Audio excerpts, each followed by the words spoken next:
একটা মাত্র $20 লাখ মিসাইল কি পারে $80 মিলিয়ন যুদ্ধ বিমান ধ্বংস করতে? হ্যাঁ পারে। এটাই ম্যানপ্যাডের শক্তি।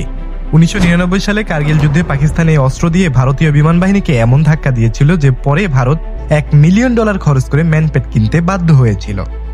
ম্যানপ্যাড নিয়ে অনেকে নাক ছিটকায় কেন? কারণ বেশিরভাগ মানুষ মনে করে এয়ার ডিফেন্স সিস্টেম বলতে বোঝায় S-400, আয়রন ডোম, টেন্ডা এসব বড় বড় সিস্টেম। কিন্তু রিয়েলিটি হলো আধুনিক এয়ার ডিফেন্স একটা পুরো নেটওয়ার্ক, যেখানে বিভিন্ন রেঞ্জের অস্ত্র একসাথে কাজ করে থাকে। আধুনিক ইন্টিগ্রেটেড এয়ার ডিফেন্স সিস্টেম তৈরি হয় 4টি প্রধান অংশ দিয়ে। প্রথমত ফাইটার জেট বা air to air missile system, যা আকাশে টহল দেয়। দ্বিতীয়টি হলো লং ও medium range surface to air missile system. তৃতীয়টি অ্যান্টি এয়ারক্রাফট গান বা লেজার সিস্টেম। এবং সর্বশেষ চতুর্থ ম্যানপ্যাড বা man portable air defence system. আর এই ম্যানপ্যাড ছাড়া কমপ্লিট এয়ার ডিফেন্স সিস্টেম গঠন করা একেবারে অসম্ভব। তাহলে ম্যানপ্যাড এত গুরুত্বপূর্ণ কেন? এটি লাস্ট লাইন অফ ডিফেন্স। যে কোনো গুরুত্বপূর্ণ স্থাপনা, ফরওয়ার্ড মুভিং সৈন্যদল, ট্যাঙ্ক, যুদ্ধজাহাজ সবকিছু সুরক্ষায় এটি থাকে। কার্গিল যুদ্ধের দিকে তাকালে দেখতে পাই পাকিস্তান ম্যানপ্যাড দিয়ে ভারতের MiG-21, MiG-27, Mi-70 হেলিকপ্টার ভূপাতিত করে। এরপর ভারত $1 বিলিয়ন খরচ করে ম্যানপ্যাড কিনল। তারপরে শুরু হলো বিশ্বব্যাপী ম্যানপ্যাডের বিপ্লব।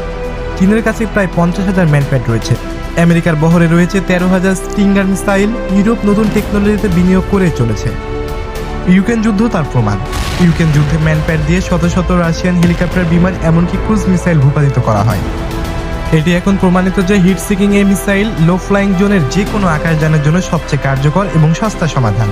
বাংলাদেশের কাছে আনুমানিক 600 থেকে 650টি ম্যানপ্যাড রয়েছে, বেশিরভাগ চাইনিজ এবং যুদ্ধ পরীক্ষিত। বাংলাদেশের জন্য কেন এত গুরুত্বপূর্ণ ম্যানপ্যাড? আমরা ছোট দেশ, ম্যানপ্যাড দিয়ে শত্রু এয়ার আগ্রাসনের 50% ঠেকানো সম্ভব। বর্ডার এলাকার প্রতিটি ইউনিটের পর্যাপ্ত ম্যানপ্যাড থাকলে শত্রু বিমানগুলো টুপ করে খসে পড়বে। একটি টার্গেটে ব্যাক টু ব্যাক 2টি ম্যানপ্যাড ফায়ার করলে শত্রু ফরমেশন একেবারে ভেঙে পড়বে। আমাদের মতো ছোট দেশের কাছে ম্যানপ্যাড দিয়ে হিট খেয়ে বিমান ভূপাতিত হওয়া মানে আগ্রাসীকে আন্তর্জাতিক লঙ্ঘনে লজ্জায় ফেলা। এরপর কূটনৈতিক চ্যানেলেই সমাধান হয়ে যায়। আমাদের এখন দরকার লেটেস্ট টেকনোলজির ম্যানপ্যাডের লোকাল প্রোডাকশন। নিজস্ব উৎপাদন ক্ষমতা তৈরি করা এখন আমাদের জন্য ফরজ হয়ে গিয়েছে। সো বাংলাদেশের আলটিমেট মিলিটারি প্রোডাকশনের ক্ষেত্রে ম্যানপ্যাড অত্যন্ত গুরুত্বপূর্ণ। কিন্তু দুঃখের বিষয়, অনেক ডিফেন্স এনথুসিয়াস্ট এর গুরুত্বের 1%ও বুঝে না। এই ভিডিওটি শেয়ার করুন যদি মনে করেন বাংলাদেশের প্রতিরক্ষা নিয়ে সচেতনতা দরকার। কমেন্টে জানান আপনার মতামত। চ্যানেলটি সাবস্ক্রাইব এবং ফলো করতে একদমই ভুলবেন না। দেখা হবে অন্য কোনো ভিডিওতে। এতক্ষণ ভালো থাকবেন, সুস্থ থাকবেন। আল্লাহ হাফেজ।